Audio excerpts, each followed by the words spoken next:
শিহাব নামের একটা ছেলে, খুব মনোযোগী, শিহাব নামের একটা ছেলে থাকে হলো ঢাকায়, আশায়, দারুণ বাসায় লাগবে তার একটা চাকরি।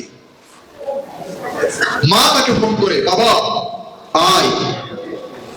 ছেলে ফোন করে আয়, বোন ফোন করে আয়, মা ফোন করে আয়, কিন্তু ছেলের সিদ্ধান্ত আমি জীবনে বাড়ি যাবো না যতক্ষণ পর্যন্ত একটা চাকরি না পাই।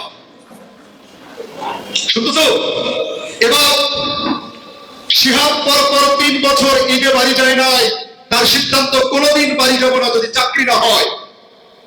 এবারে ঈদে মা তাকে ফোন করে বলল, এবার যদি ঈদে বাড়ি না আসিস তুই আমার বড় মুখ দেখবি। শিহাব মায়ের অভিশাপ পেয়ে চিন্তা করলো, আর দেরি নয়, এখনই ধরতে হবে গাড়ি, যেতে হবে বাড়ি। শিহাব বাড়ি চলে গেল।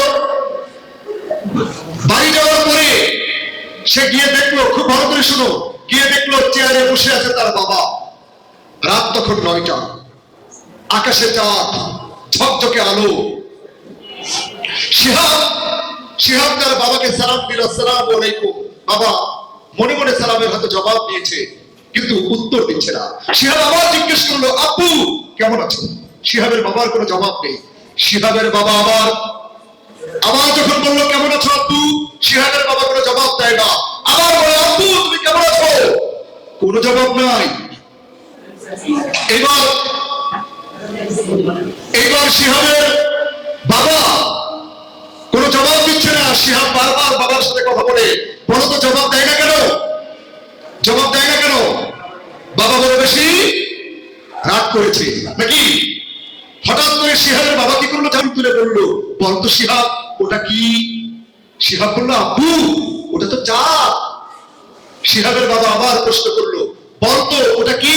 বলে, আব্বু ওটা তো চাঁদ। শিহাবের বাবা আবার প্রশ্ন করলো, বল ওটা কি? বলে, আব্বু ওটা তো চাঁদ।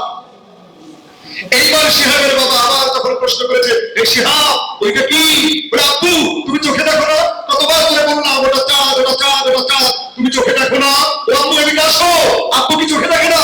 কতবার করে বললাম ওটা চাঁদ। শিহাবের বাবা দৌড়ায় ঘরের মধ্যে যে একটা ডায়েরি আনলো। ডায়েরি এনে বললো, শিহাব এই ডায়েরিটা এখান থেকে পড়। শিহাব ডায়েরিটা নিয়ে একটু আলোতে গিয়ে পড়তে শুরু করলো। সেখানে লেখা, আজ থেকে 20 বছর আগের কথা। কত বছর? সেখানে লেখা, আজ আমার শিহাবের জন্মদিন। আমার শিহাবের আজ বয়স হলো 7। আমার শিহাবকে আমি কাঁধে নিলাম, সারা গ্রাম ঘুরালাম।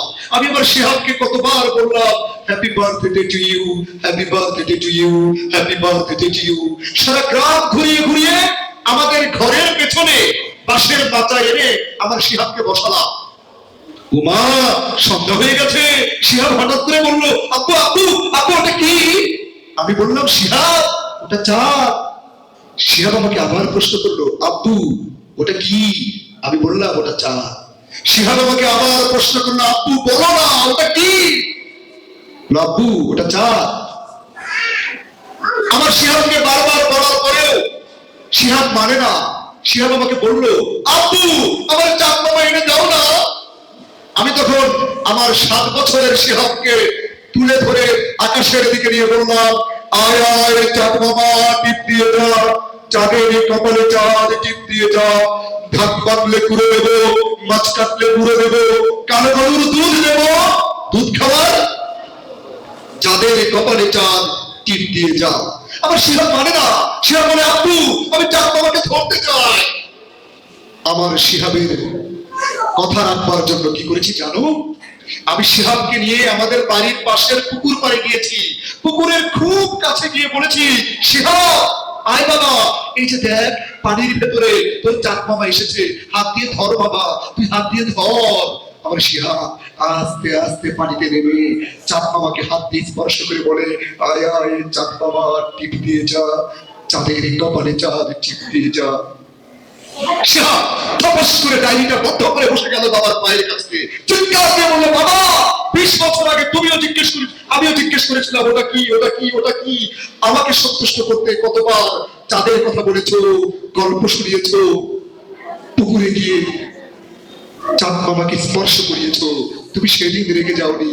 আর আজকে মাত্র 3বার তুমি জিজ্ঞেস করো বাবা, বাবা নামের মতো বৃক্ষ চলে যায়, সেই বুঝে সূর্যের তাপ, সূর্যের তাপ যে কত কঠিন বাবা আমি বুঝিনি, তুমি চলে গেলে হয়তো সেদিন বুঝবো তুমি আমার কাছে কত দামি, আমাকে মাফ করে দাও।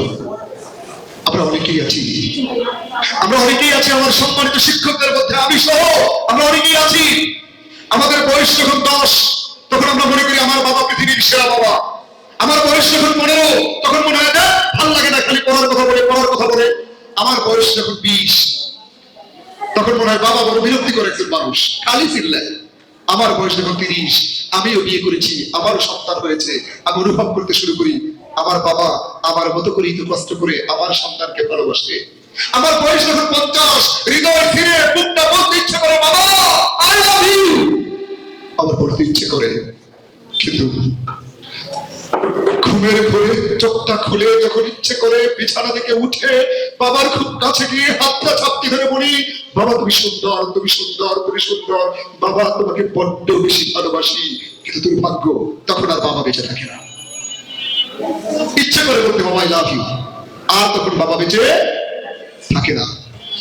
প্রিয় শিক্ষার্থী, শেষ কথা বলি, যাদের বাবা বেঁচে আছে হৃদয়ের সবটুকু ভালোবাসা দিয়ে শক্তি দিয়ে আজকে গিয়ে বাবার হাতটা ধরে বলবে বাবা আই লাভ ইউ, বাবা আই লাভ ইউ। আর যার বাবা বেঁচে নেই আজকে 2 রাকাত নামাজ করেই হাত তুলে